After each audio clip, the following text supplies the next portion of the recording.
Well, good afternoon, and thank you for joining us today. You know, yesterday we learned from the state that the county will remain in the red tier, which allows some businesses to operate with restrictions, and that's good news. We appreciate the efforts of our local businesses and residents to continue practicing safe measures that allow us to remain in that tier and prevent us from falling back into harsher restrictions. We know it hasn't been easy. But as has been clear from the very beginning, and certainly from the national events this past week, coronavirus is still out there, it's still with us, and it's still spreading. So we need to continue to take safety precautions like wearing facial coverings and obviously maintaining social distancing and avoiding large gatherings. One of the reasons the county has avoided harsher restrictions is because of our aggressive testing efforts throughout the San Diego County region. Last week, we expanded testing sites and launched a program to test school personnel. And this past Sunday, we opened another testing site in Chula Vista. The site is at the South Chula Vista Library, and it's very unique because it's the first site that we've done in partnership with one of our local cities. The city of Chula Vista is providing space, personnel, and even using its own portion of the Federal CARES Act funding, which was provided through the County of San Diego, to stand up this operation. Just to give you a few statistics, last Sunday, the first day, we thought maybe we'd get 50 people to come through. We had 245. On Monday, we had 297. And then on Tuesday, yesterday, we had 319. So obviously, this has struck a good chord with the community, and there's a lot of people taking advantage of this free service. They can get the tests while staying in their car, and it's operating Sunday through Thursday from 12:30 in the afternoon until 6 p.m. on those 4 days. I want to thank Chula Vista Mayor Mary Salas and the Chula Vista City Council for their leadership during this crisis. She and many others at the City of Chula Vista recognized the need to respond to this virus that has hit South County certainly particularly hard. When we talked about all of us working together to continue this fight against this pandemic, this is what we have been asking for and hoping for, that we get good cooperation from all of the other jurisdictions, and certainly I welcome other cities to join the County of San Diego and explore ways to partner with us as well. Before we get into our updates, I want to give a plug for the county's Emergency Rental Assistance Program. This program can provide one-time rental assistance for up to $3,000 for qualified residents who have suffered economically from the pandemic and face eviction. The deadline to apply is tomorrow, so there's some urgency if you want to take advantage of this opportunity. We wanted to give this one last push for it. If you're interested, please visit www.sdhcd.org. With that, we'll move right into our updates. We're going to have Supervisor Fletcher and then Dr. Wooten with us today. There is a new health equity metric that relates to the state's blueprint for reopening, and we'll get into that as well. Supervisor Fletcher.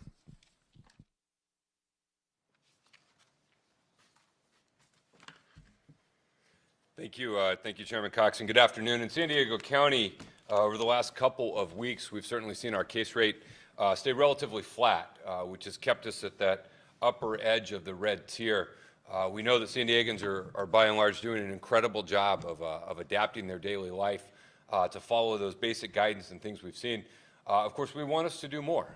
We want to be more vigilant, and we want to shift the conversation away from each week anxiety over are we going to be in the higher purple tier to a conversation about how quickly can we lower our case count to go to the lower tier.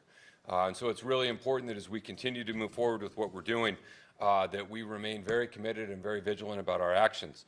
It's also important in a time in which certainly the national conversation around COVID is so chaotic and oftentimes distracting that we not lose sight of the simple reality that this is a deadly virus, that the ability of it to spread when people lower their guard, when people don't follow the guidance is out there and is very prevalent.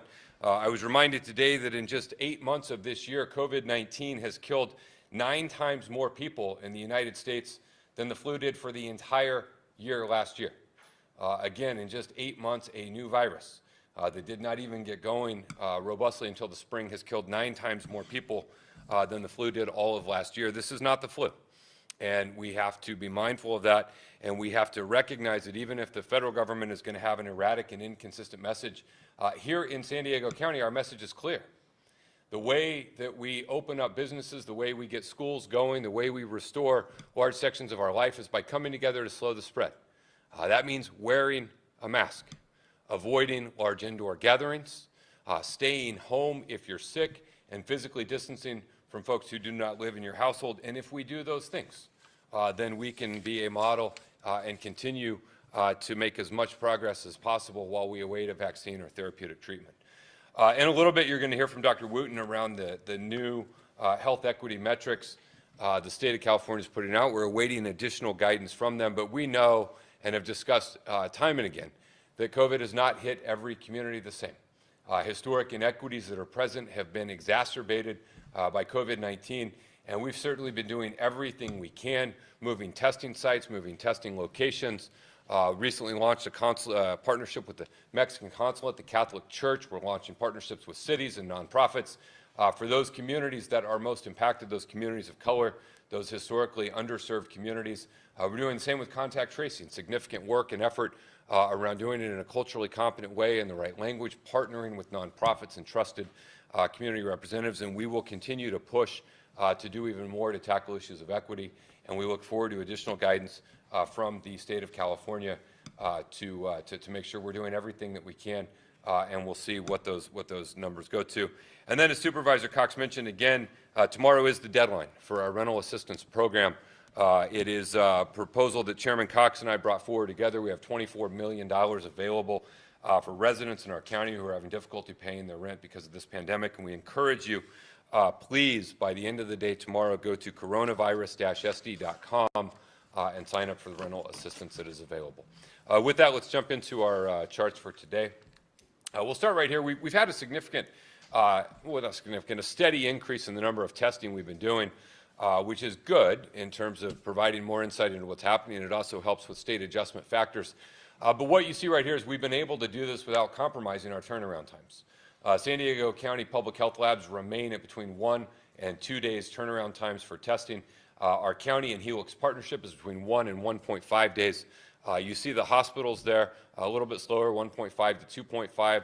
State walk-in labs continue to do very well. Federally qualified health clinics continue to do very well, and commercial labs holding steady. And so it's important that we keep an eye not only in increasing testing, but also being able to ensure the quick turnaround time. And as of right now, we're doing both. We'll go to our next chart here. Today, we're reporting a 7-day average of 9,264 tests. This is an increase that has helped bring down the average percentage of new cases that are positive to 2.9%. Total testing over 1.1 million. There you see our efforts around contact tracing and case investigation, total cases performed, and the treatment statistics on the right-hand side. For today's cases, today we're reporting a total of 354 new positive cases, over 10,000 total tests done, so a 3% percentage of positive there. And the purple line, again, you see the 14-day rolling average of percentage of positive. That's trending in a good direction, and you can see the significant uptick in testing along with the day-to-day variance. Again, one day's stats are not as important as the overall trends and where we're headed. As it relates to hospitalization, ICU is currently at 73. Total COVID-related hospitalization at 286, slight uptick, but generally consistent with where we were, say, 3 weeks ago. So you see that holding generally steady, up, down a little bit, and something we will continue to monitor every day. Total hospitalization, we take the COVID, 286 on the bottom there. All other hospitalizations now at 4,601, which is still below that 80% bed capacity trigger that we monitor as one of ours. And then final stat is our ICU capacity. Again, remarkably flat and steady right there at 66%. 73 COVID, 384 non-COVID, and this is, has been one of our most consistently stable metrics we've seen. That concludes my section of the report. I'll now turn it over to Dr. Wooten for her Public Health Officer's update. Thank you.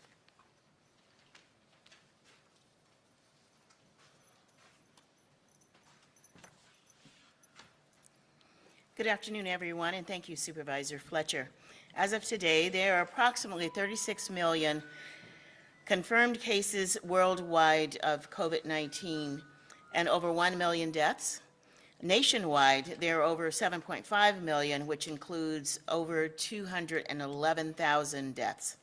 And for San Diego County, today the local case count is 49,175 cases, which is 354 more cases than yesterday. This overall total number of cases includes 813 deaths, with 7 new deaths reported since yesterday.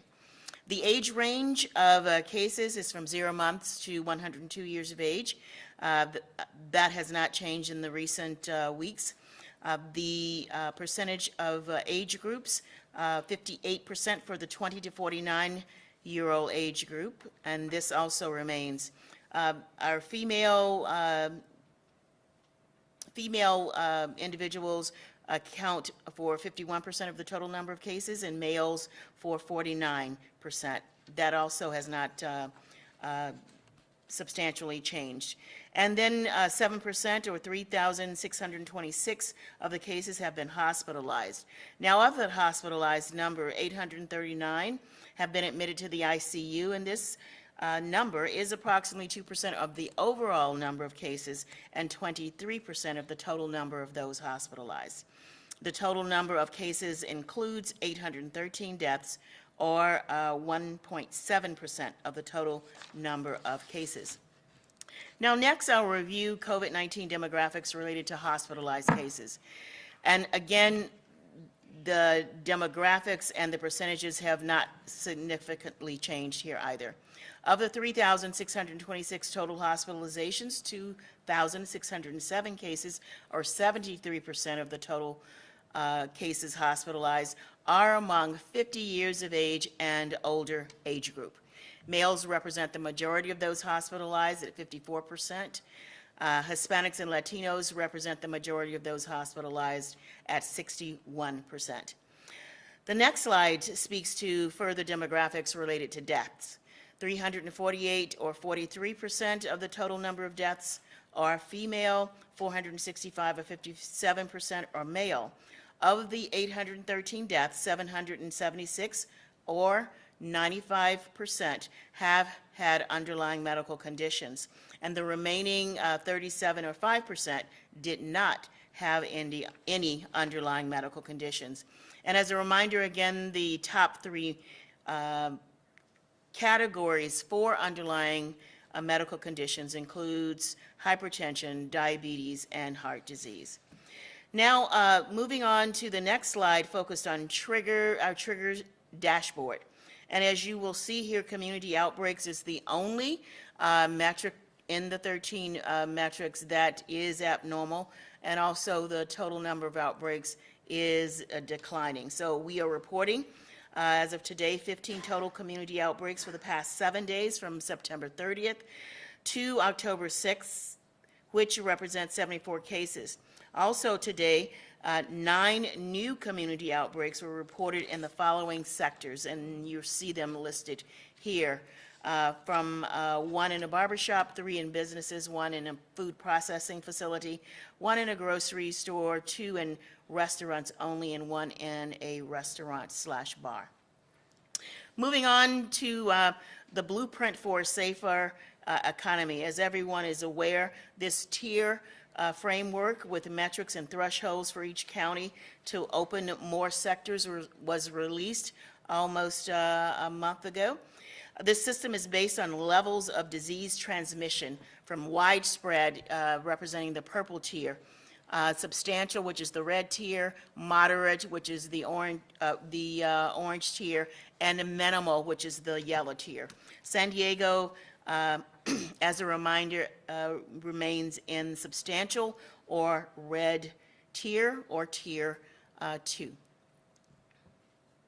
So for the weeks ending September 20th through September 26th, San Diego County's unadjusted case rate dropped from 7.2% to 7%, and the adjusted case rate dropped from 6.7 to 6.5. The testing positivity remains to be, or continues rather, to be in the orange tier or tier 3, and has remained at 3.5% for the entire county. Now, the county cannot move into the orange tier until the case rate is below 3.9 cases per 100,000 population for 2 consecutive weeks. That would require the region to report an average of 133 or fewer cases each day, which to date has not been achieved. The county, or rather the California Department of Public Health, will assess counties on a weekly basis, and the next report is scheduled for next Tuesday, October 13th. Now, the California Department of Public Health now has 3 metrics. If you go to the next slide. So we've provided results for number 1 and number 2. Now there is a 3rd metric that is focusing on health equity. It is important to note that this metric will be utilized to assess advancing to a less restrictive tier. It will not, however, be used to move us to a more restrictive tier. So that is the good news there.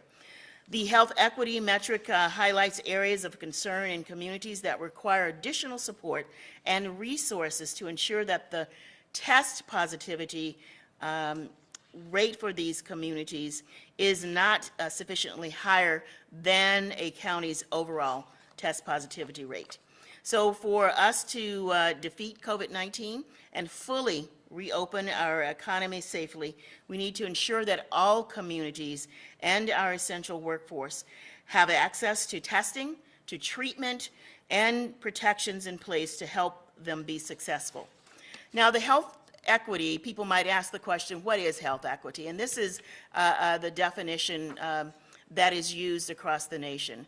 Health equity is achieved when everyone has the opportunity to attain his or her full health potential, and no one is disadvantaged from achieving this potential because of social position or other socially determined circumstances.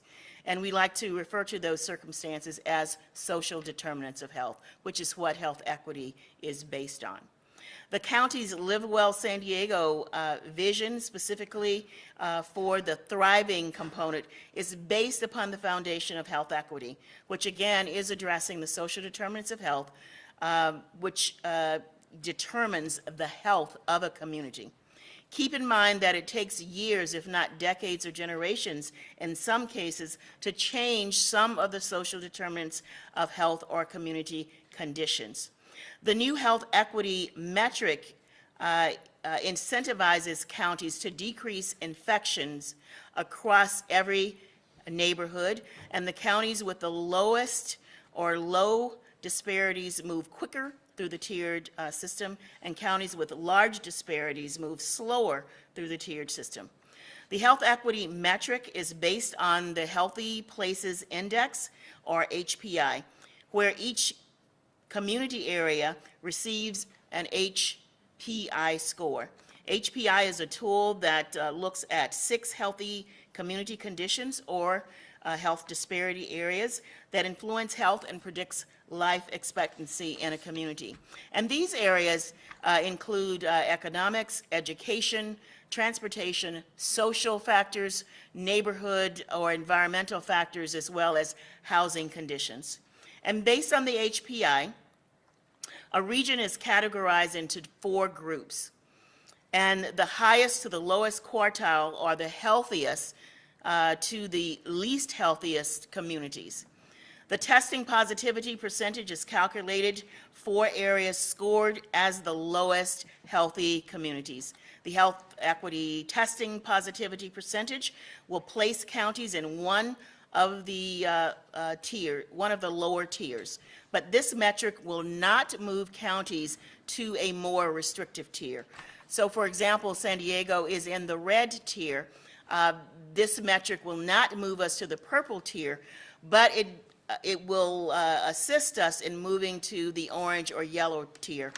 At this point, with our overall case rates and the actual testing positivity for our lowest tier, it will be difficult at this point in time, and as you see here on this slide, it will be difficult to move to the orange tier. We are currently 6.2%.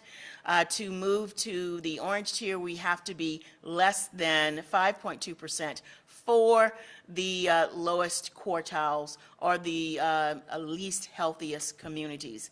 So that will be the focus. Today we will get a template for a plan that must be submitted to the state on next Thursday, and the state is also developing a playbook which will be released next Monday.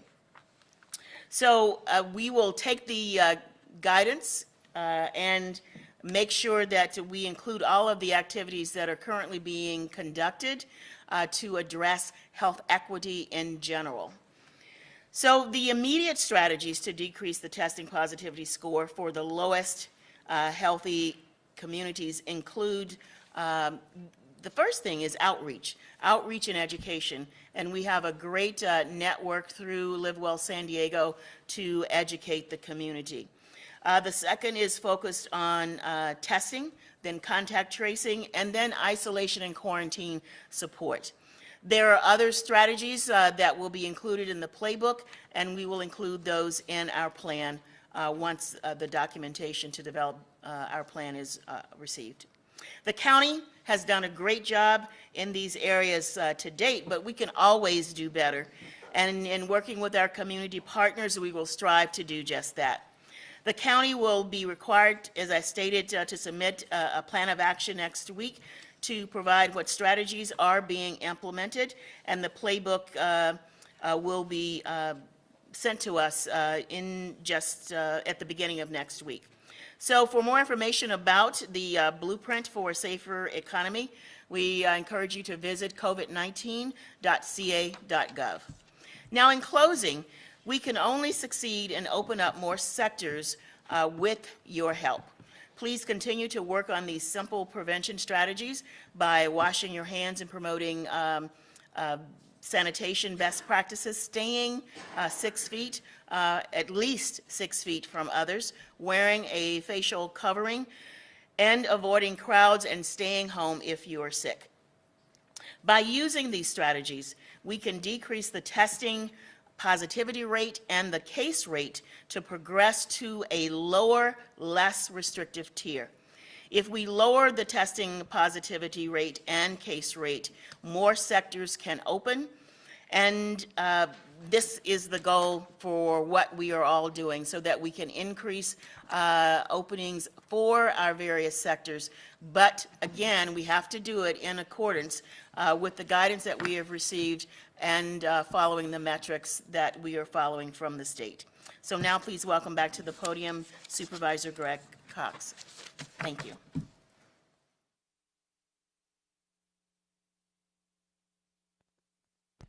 Thank you, Dr. Wooten. Before we get into the questions, I just wanted to clarify one point that I made in my comments.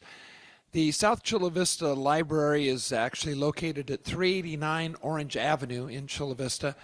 I think I misstated the hours of operation. It's actually from 12:30 to 8 p.m. Sunday through Thursday. So Sunday, Monday, Tuesday, Wednesday, Thursday, it will be open from 12:30 to 8 p.m. With that, we'll go to the first question. Priya Schroeder, NBC 7. Hi there, Dr. Wooten. You just spoke about some of the strategies that you guys are going to do to try to get our equity score a little bit better. But how would you explain the disparity that we have so far with our equity score being at 6.2% and the overall county score being at 3.5? Okay, Dr. Wooten.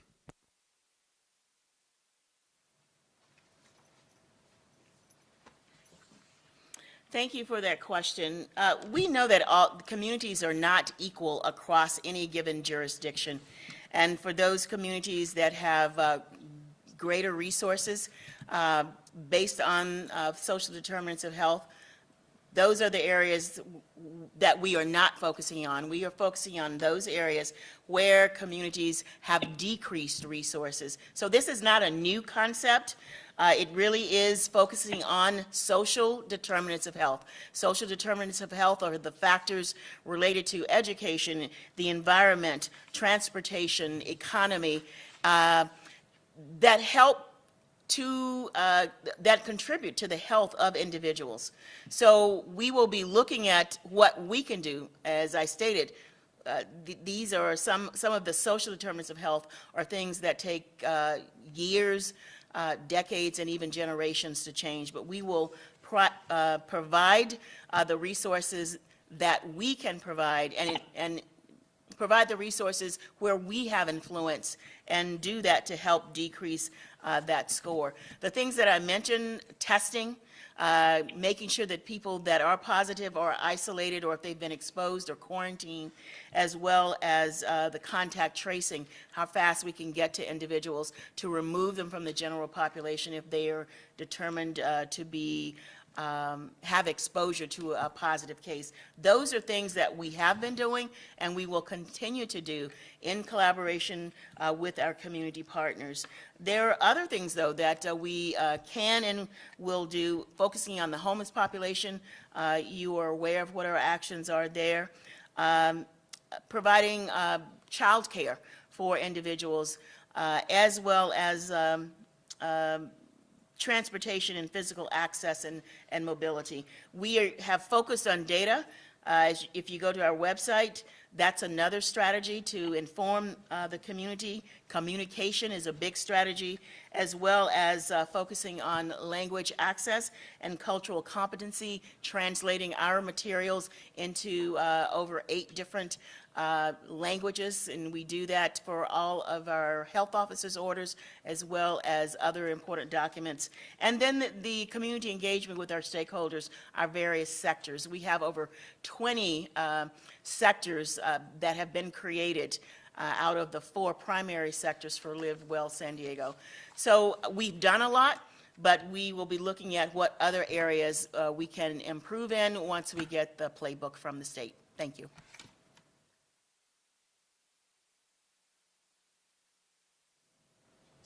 Okay, we'll move on to the next question. Sasha Fu, KUSI. I'm picking up on Priya's question and Dr. Wooten, your comment that you've done a lot, especially in the testing area. That's been pretty impressive. But what area do you think could see much more improvement at this time?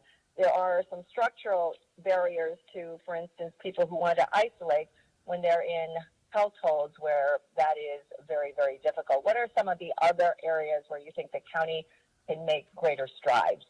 Okay, Dr. Wooten.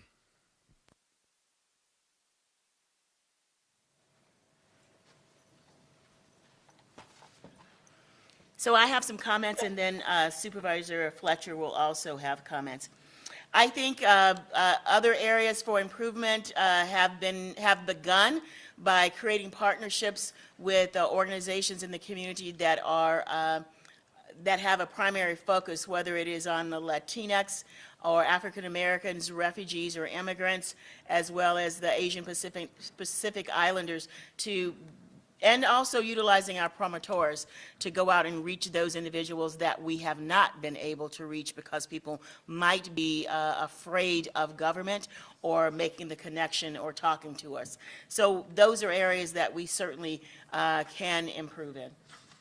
Supervisor Fletcher. We've taken a number of actions and steps from the beginning of this process. Obviously, initially, it was moving significant testing into communities that were more impacted. We did that by setting up testing.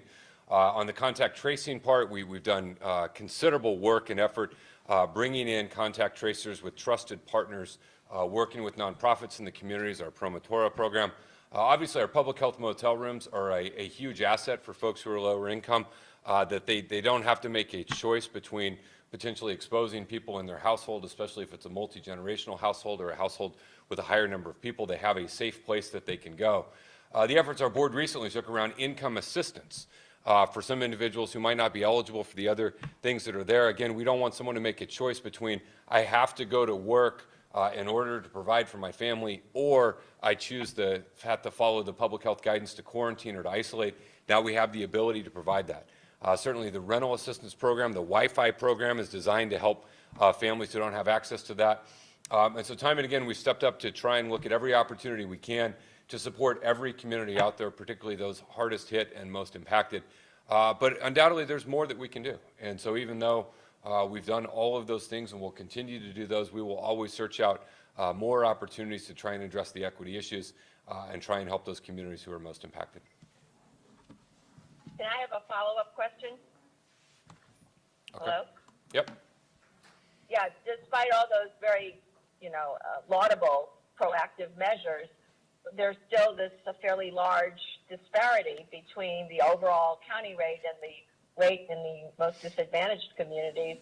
So is it even realistic to think that we can narrow this disparity and become much more equitable in terms of our health outcomes? Well, COVID Even didn't. realistic? COVID-19 didn't create the inequities in our society. They've been created over generations of time. It has certainly exacerbated them and it has highlighted them. And so what we're fighting against is generations of folks not having access to health care. What we're fighting against is an environment that was created pre-COVID where a lot of communities in San Diego don't trust government agencies and government entities. And so I think it is certainly possible that we can make it better. I don't think it's possible that we can just wipe away hundreds of years of challenges that have been created, but we have to get in there and fight for every single community, and we have to get in there and fight to make sure we're doing everything we possibly can to try and make it better.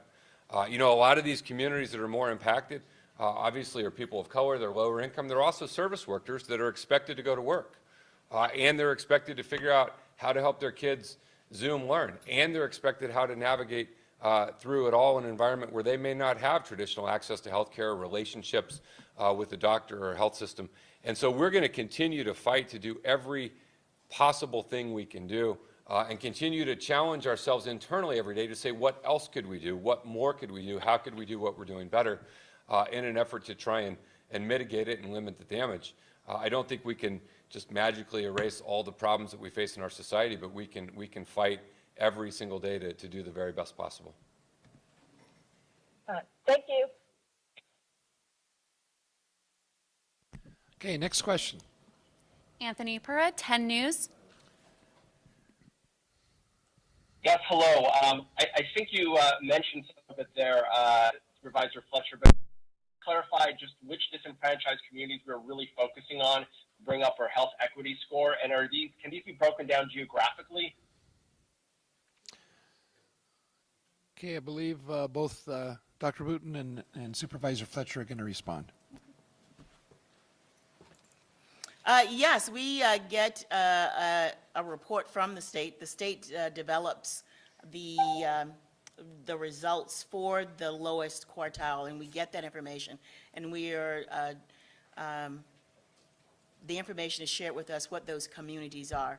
So as we get that information, we will begin to work with community partners and look at, number one, testing. And do an overlay of that. Do we have adequate test sites in those various locations? What are the community partners, who are the community partners that we're working with in those locations? So we will be looking at all of those factors and many more as we begin to develop our report to be submitted next Thursday.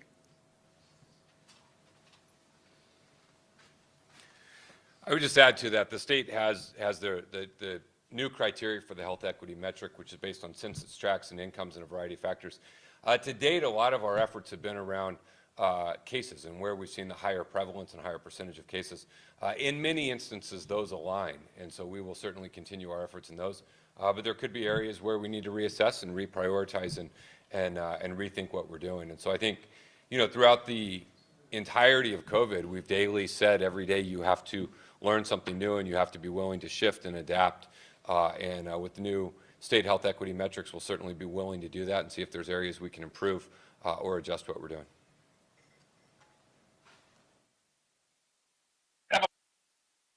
Now, how Okay, we'll go to the next question.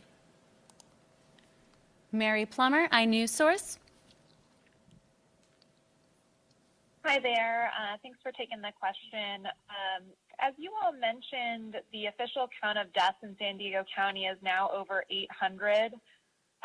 When you step back and look at the full loss the pandemic has caused in the region, what's your assessment of the accuracy of that number? Do you feel the county has done a good job capturing all COVID deaths or likely COVID deaths? Okay, I'm going to let Dr. Wooten and perhaps Dr. McDonald respond to that question.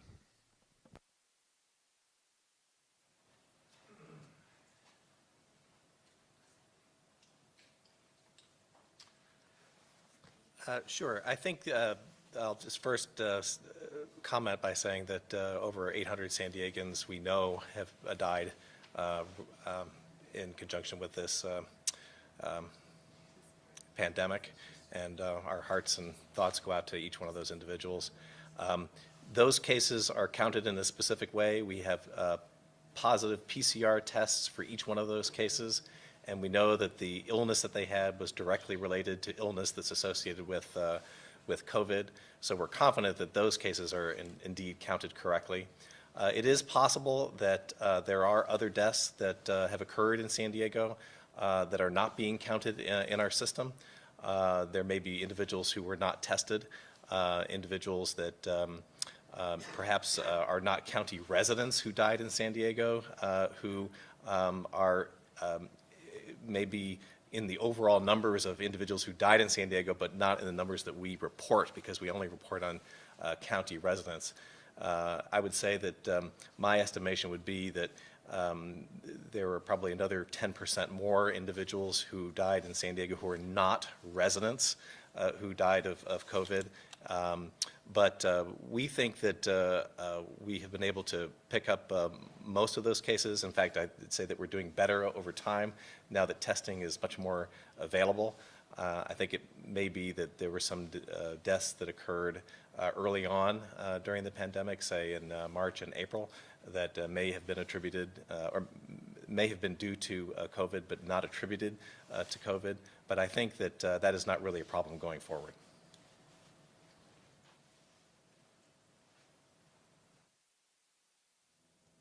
Okay, we'll go to the next question. Our final caller is Paul Sisson, San Diego Union Tribune. Hi, thanks for taking my call. I'm interested in this health equity score, of course. It feels to me like county ought to know a little bit about this already, just from its contact tracing process, where you're interviewing everybody who is testing positive and then interviewing their close contacts. What are they telling you about what it is that's driving illness in these areas? Are you finding that most of these folks live in impacted households? Are you finding that most of these folks have service jobs? What is it that you're finding through contact tracing that could inform your approach in terms of bringing this number down? Okay, Dr. McDonald's going to respond.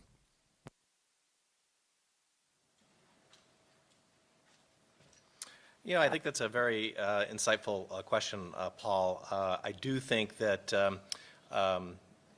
that there is a disproportionate impact on essential workers.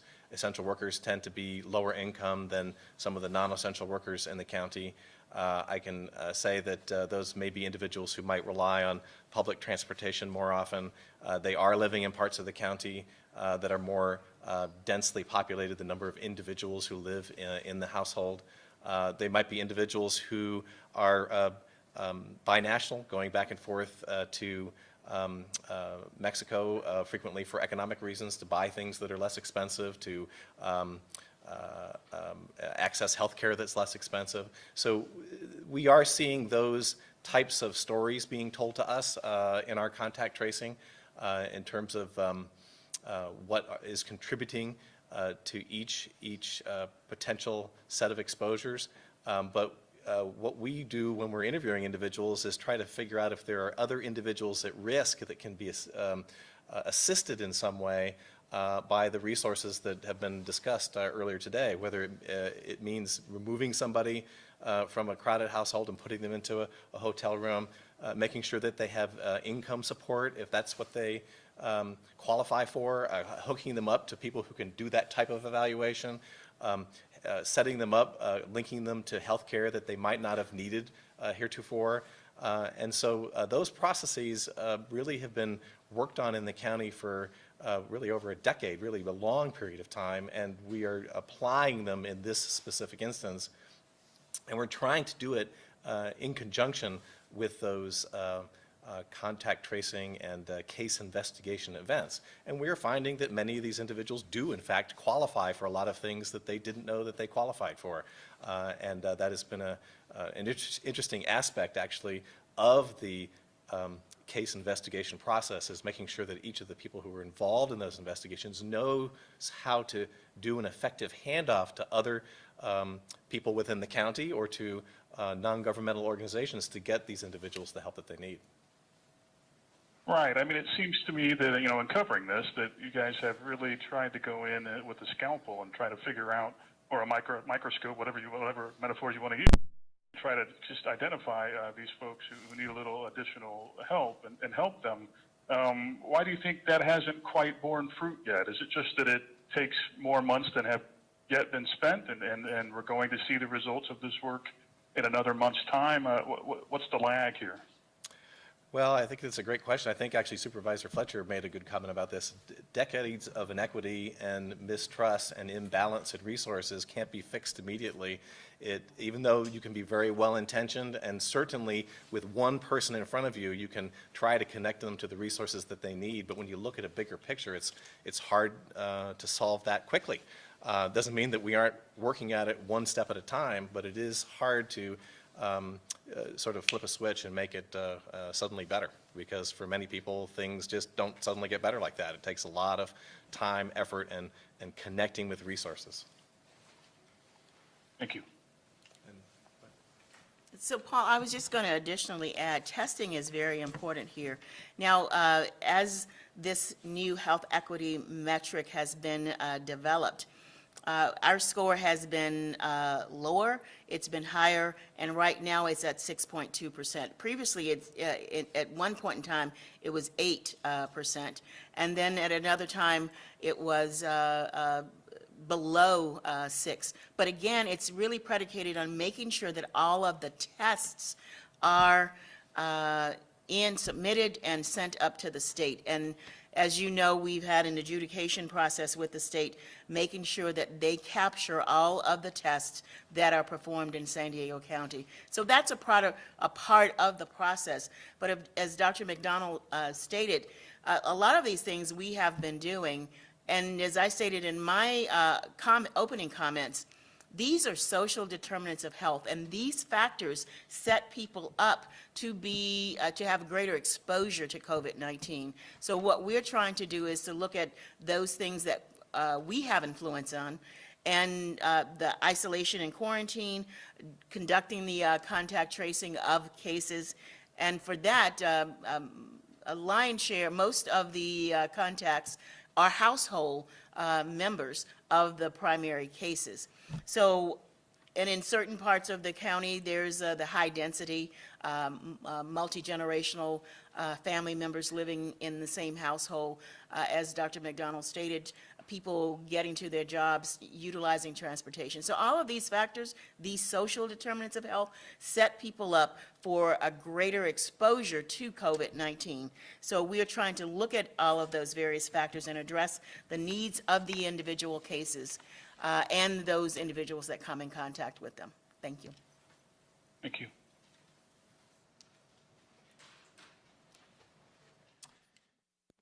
We're moving now into the texted questions, and the first one has to do with applying the state metrics to smaller populations, and Dr. Wooten's going to respond. This question is from Cliff Albert with Kogo Radio. Yeah. Some parents last week said that while the Sweetwater Union High School District zip code has a higher case rate, applying metrics to smaller populations delineated by zip codes is not fair and establishes physically impossible criteria that cannot be achieved. They say the district may not exit Tier 1 even for the 2021-22 school year. Is it unfair? So first, I need to make some clarification. San Diego is not in Tier 1. And secondly, we do not develop the tier metrics by school districts. So we make decisions based on the overall case rates for the county of San Diego. The only variation where you drill down this new health equity metric, where we look at the lowest tier, which has the highest or the least healthiest communities, that's the only variation, but we do not calculate case rates or either actually testing positivity for the school districts.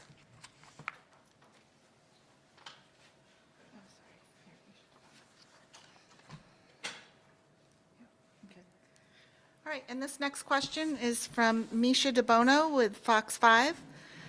Can we expect stricter mask requirements based on the governor's tweet over the weekend about lowering mask only in between bites while dining? And is there any added health benefit for doing so? So I can tell you that our current health officer's order is more restrictive than the state order in terms of the fact that when people are sitting at the table, we require that they wear the mask, the facial covering, except when they are eating. We are not, however, recommending that people put their mask on, take the mask down with bites, because then that way you are touching the mask a lot. So we have to marry kind of, and I don't mean any disrespect here, but we just have to marry what's practical with the associated risk. So that's what we've done here in San Diego. Okay, and this question is from Anthony Pura with 10 News, I believe. If you have time, never mind. We've seen large crowds take the streets with the Padres in the playoffs. Friday nights when led to some large crowds downtown. Have there been any cases or outbreaks associated to last week's celebrations? And should it be a concern as most of these crowds appear to take place outdoors in the streets? Well, number one, while we recommend that activities take place outdoors, that does not remove a risk for contracting COVID-19, number one. Number two, it's a bit early to determine if a particular event that occurred on Friday night has resulted in any COVID-19 cases. Usually you see cases from 5 to 7 days after an event if there was an exposure at that event. So it's a bit early to tell if there are any cases, and certainly any outbreaks, because that's even more down the road. Thank you. This next question is dealing with how COVID spreads, and Dr. McDonald is going to respond to that question. This question is from Daniel Wheaton from the Union Tribune. An article in the Atlantic last week discussed another means of measuring how often SARS-CoV spreads, the variable known as K, and it's a measure of how much a virus is dispersed. The way I'm understanding it is that K can be a means of showing how often super spreading events can occur. Based on the county's contact tracing efforts, is the region seeing outbreaks in which one person infects a large number of people, or is the number of people infected in an outbreak closer to the 3-person threshold? Yeah, thanks for that question. I actually read that article in the Atlantic also, and there's two concepts, one of which we talk a lot about here, which is called R0, which is the average number of individuals that are expected to be infected when one person got the disease and they're exposing other people. And we've talked a lot about how that number needs to be below 1 in order to keep the outbreak under control. This concept of K has to do with the spread in a population by clusters. The idea that maybe 80% of infections are just due to maybe 20% of the people, that a small number of people are spreading a lot compared to maybe a lot of people just spreading only a few times. The analogy I would use is if there's 10 people in a room and one guy's got $1 million in his pocket and the other 9 have nothing, you can say, everybody's got, on average, $100,000 in their pocket. But actually, one guy's got $1 million and everybody else has nothing. So you want to find that guy that's got the $1 million is what this concept is all about. And have we found individuals who appear to be spreading a lot? We haven't found a specific individual in San Diego, but we certainly have found by history specific events in which it looks like perhaps one infectious person exposed a group of individuals. An example I might use is if, say, 24 individuals who haven't seen each other for a while go to a restaurant together, spend a couple hours eating and drinking, and then maybe go to one person's house afterwards and then spend another couple hours together. That 4-hour period in which these 20 or so individuals spend time together, if result in a number of infections, you can say that is a clustering type event. And that actual example I use is a specific event that's actually happened in San Diego. And there have been other events that are similar to that. We could look at the cases that occurred at San Diego State University, for example. That was a very large increase in cases over a very short period of time. And it is likely that one or more clustering type events occurred in that student population, probably related to social gatherings at apartment buildings and other places off campus that then led to this large number of cases.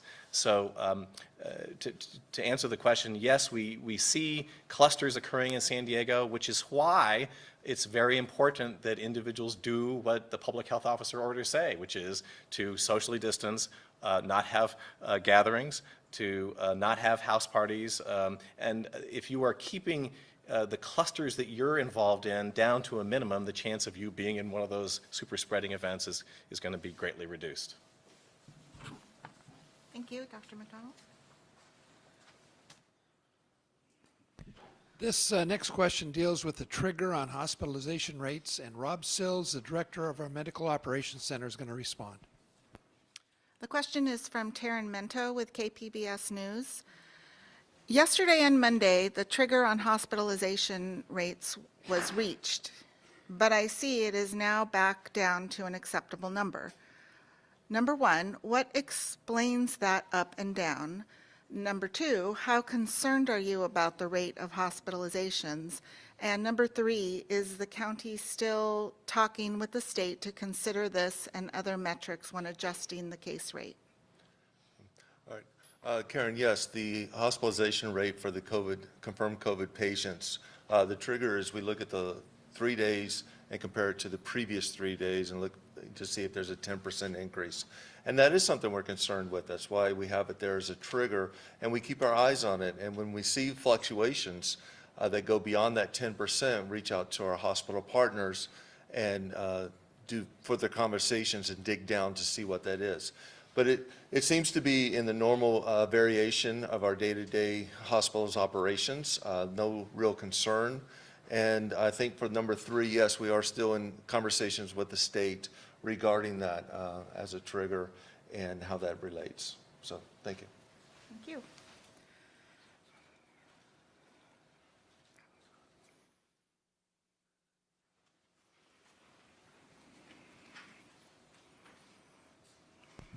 This next question deals with coronavirus survival rates, and Dr. Wooten will respond.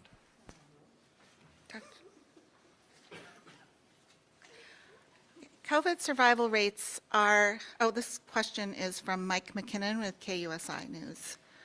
COVID survival rates are over 99% for people under 69 years old, but we haven't progressed through Newsom's reopening stages. With false positives, it is mathematically impossible to advance to the least restrictive tier. Do you think Newsom's guidelines are too restrictive? You know, everybody talks about utilizing the hospitalization rates as factors to determining whether we close or open. But remember, hospitalization is further downstream. That's why the focus is upstream on testing positivity and case rates. Now, hospitalizations are very important, and as Rob Sales just stated, we monitor that very closely. We have continue to send information to the state or bring it up in meetings on how we can use hospitalizations as a positive factor to gain points, if you will, in some of the metrics. Again, these are discussions and questions that we bring up through various avenues on a periodic basis. But I think the metrics that we are using are the appropriate metrics, and we follow a host of other metrics focused on surveillance, focused on hospitalization, and focused on public health response, because there are a myriad of different factors that contribute to our response. But the key focus is on case rates and testing positivity. Dr. McDonald. Sure, and I just wanted to quickly add that this concept that false positives makes something mathematically impossible for us to do something needs to be addressed. You know, the metrics that we talk about here and present here are on confirmed cases per 100,000, not tests per 100,000, it's confirmed cases. And when we get a test result reported to us, we actually do an investigation. And we can determine that some of those are indeed false positives, and those are not counted as confirmed cases, and we do not report on those. So I think it's important to know that this idea that false positives are a significant problem, particularly at this time, just isn't true.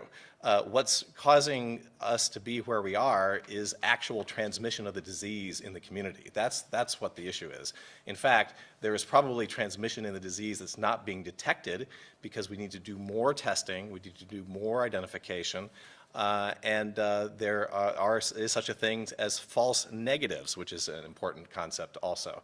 So I think, again, there may be a time when the rates are much lower than they are now, that we may need to look at precisely how many tests are being given and look at whether the small number of false positives are contributing to any degree to what we are doing with non-pharmacologic interventions, but that is not an issue now and really should not be a concern.